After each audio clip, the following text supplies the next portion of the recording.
Bonjour, on va parler d'architecture d'ordinateur et vous allez comprendre pourquoi on utilise ce terme. On a vu les bascules, on a vu les portes logiques, ce sont des briques avec lesquelles on peut construire des sous-ensembles, ces systèmes combinatoires et systèmes séquentiels que sont les décodeurs, les registres, les compteurs.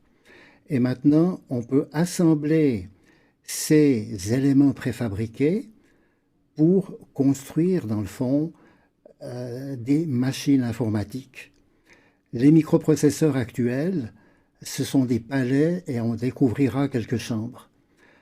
Maintenant, on va se contenter de construire une cabane de jardin et d'avoir une vague idée comment on pourrait faire une maison.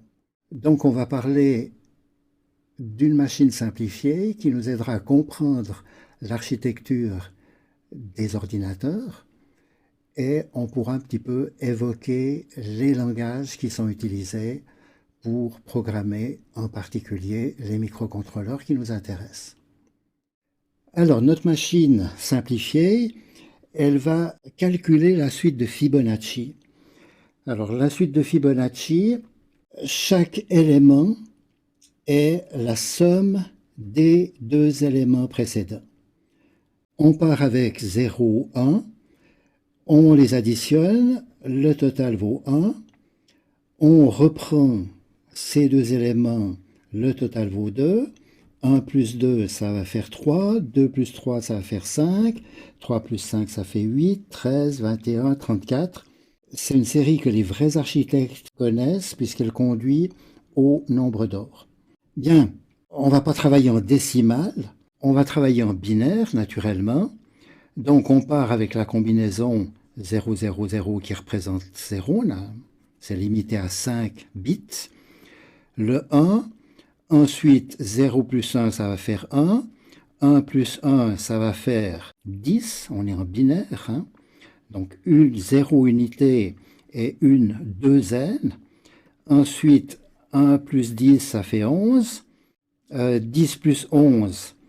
Alors, on n'a pas étudié l'additionneur binaire, mais vous en voyez bien maintenant un petit peu son principe. On additionne une colonne, on obtient un 0, et on a un report, hein, comme quand on calcule en décimale et qu'on dépasse 9. Ce report va être additionné, on aura 1 plus 0 plus 1, ça va nous refaire un 0. On a de nouveau un report, 1 plus 0, 1, ça va faire un 0. Et 1, et ça c'est bien le codage que vous devez reconnaître du 8, puisqu'on a les poids binaires 1, 2, 4, 8, 16, comme vous l'avez vu la dernière fois. Là, si on veut parler de système logique maintenant, qu'est-ce qu'on a fait? On a dû additionner deux nombres, on a obtenu un résultat, on a fait la même chose pour les chiffres suivants, et chaque fois on a obtenu un digit, mais étant donné que 1 plus 1 peut faire 10, on a un report qu'on appelle carré d'un additionneur à l'autre, et vous voyez que maintenant, on a un système logique avec 3 entrées et un carré, et puis on a une sortie et un carré. Donc c'est facile de transformer ce rectangle dans une série de portes et de fabriquer un additionneur de la taille qui nous intéresse. Alors maintenant, ce qu'on doit faire, c'est symbolisé ici. Voilà notre algorithme. On doit additionner deux nombres, mettre le résultat, et puis ensuite déplacer cet opérateur pour agir sur les nombres décalés. Alors, construisons cette machine de façon à ce qu'elle puisse fonctionner. On va utiliser deux registres de 8 bits de large. C'est les valeurs un peu standards dans nos éléments. On les appelle A et B comme éléments logiques. Ces deux registres vont fournir leur information à un additionneur binaire et le résultat pourra être mémorisé dans un registre. Donc, comment est-ce que ça fonctionne maintenant? On est parti avec un 0 partout dans A, on est parti avec 1 dans B.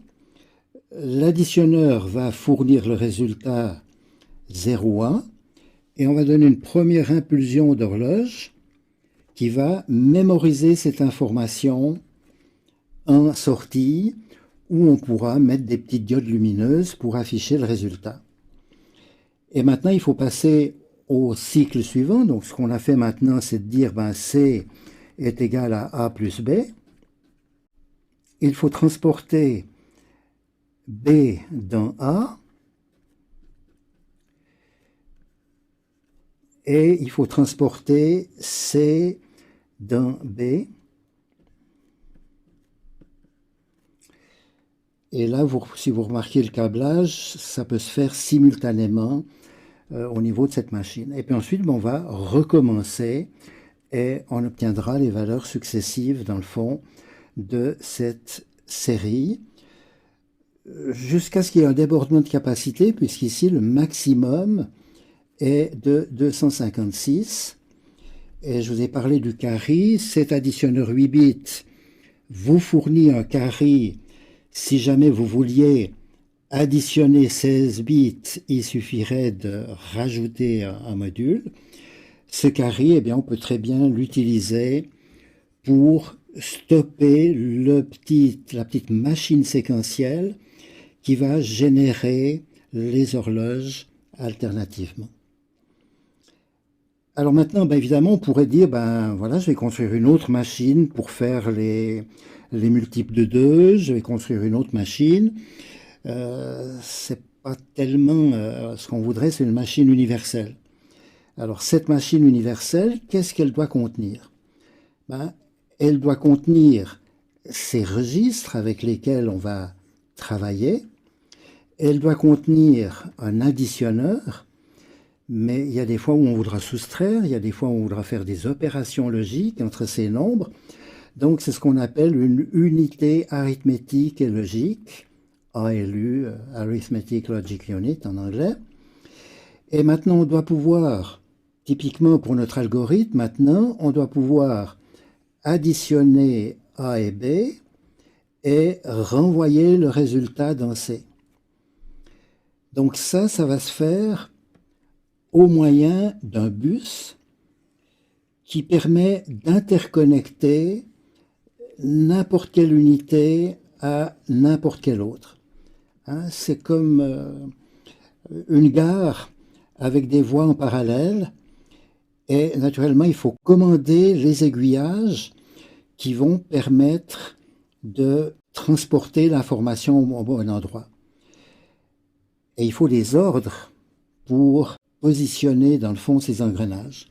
Alors, on va définir des mots binaires en disant, voilà, on va prendre, j'ai 3 registres, je vais prendre 2 bits pour dire quel est le registre avec lequel je vais travailler.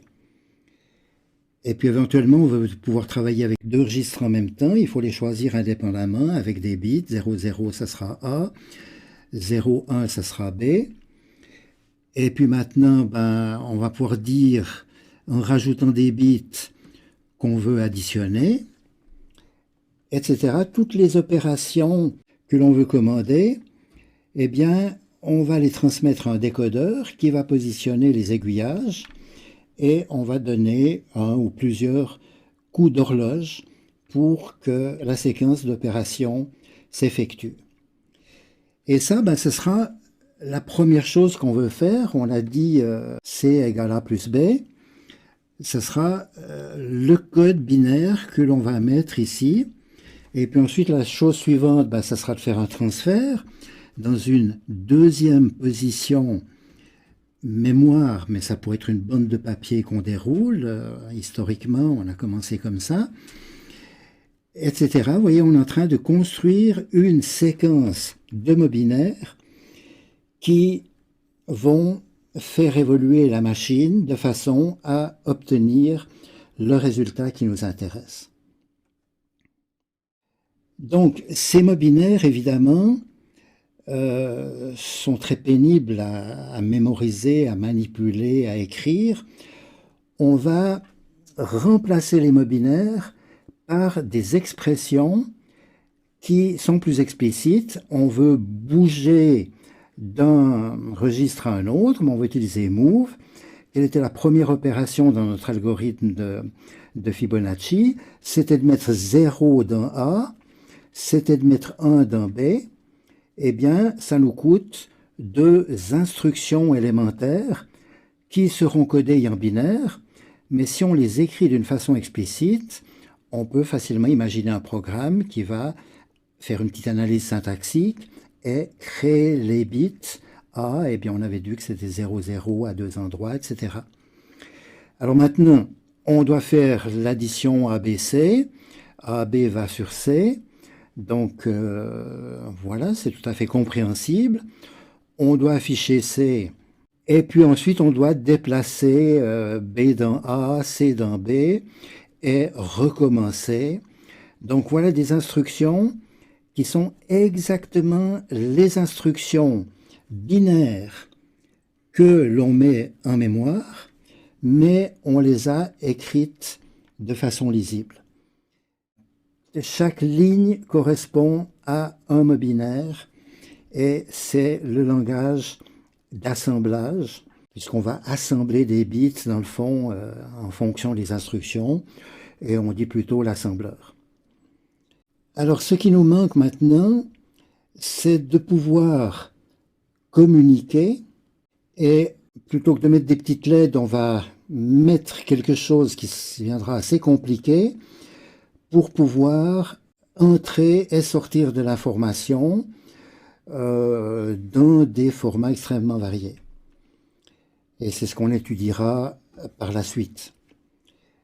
Et maintenant, ce qu'il nous faut, c'est pouvoir charger le programme. Et pour ça, il faut une communication vers l'extérieur. Et tout naturellement, on va mettre une communication en série. Et il nous faut un petit programme parallèle qu'on mettra dans une mémoire indestructible, une mémoire morte, comme on dit, qui va être attentif, qui va gérer ces opérations de remplissage de la mémoire en fonction d'un séquenceur qui, évidemment, est un élément relativement complexe. Alors, l'étape suivante, c'est de dire l'assembleur, c'est bien joli, mais j'aimerais pouvoir écrire comme au début, C égale A plus B. Et cette transformation de C égale A plus B dans une séquence d'instructions qu'on avait vues avant, ça peut se faire par un programme. Et ça, c'est le langage C que l'on va étudier, qui nous permettra d'écrire les choses comme ceci, avec encore un petit point-virgule à la fin. Et l'intérêt, c'est que l'on pourra écrire les programmes d'une façon qui nous est beaucoup plus naturelle. Alors tous les langages informatiques, depuis ce binaire, puis l'assembleur, le C, le Java, et il y en a encore beaucoup d'autres derrière, ont été développés pour interagir avec l'homme, programmer vos tablettes graphiques, etc. Nous, ce qui nous intéresse, c'est pas d'interagir avec l'homme, c'est d'interagir avec un dispositif technique que l'on va brancher sur ces entrées-sorties, des capteurs, des actionneurs. Et pour cela, il faut qu'on ait un langage approprié qui à la fois permet de faire des calculs en binaire ou en décimal, puisque si c'est du décimal, le programme saura choisir et appeler toutes les instructions de conversion nécessaires. Donc c'est le langage C qui va nous permettre d'écrire ce genre d'expressions, dans lesquelles on pourra aussi penser pour des nombres à leur représentation décimale. Le programme n'aura qu'à faire les transformations nécessaires. Et ces langages se sont beaucoup développés en pensant à l'interaction avec l'homme. Mais ce qui nous intéresse avec les microcontrôleurs, ce n'est pas d'interagir avec une tablette, avec un écran, avec un clavier, c'est d'interagir avec des dispositifs physiques, des capteurs, des moteurs, et c'est le but de ce cours, et c'est le rôle des microcontrôleurs par rapport aux microprocesseurs avec leur mémoire énorme.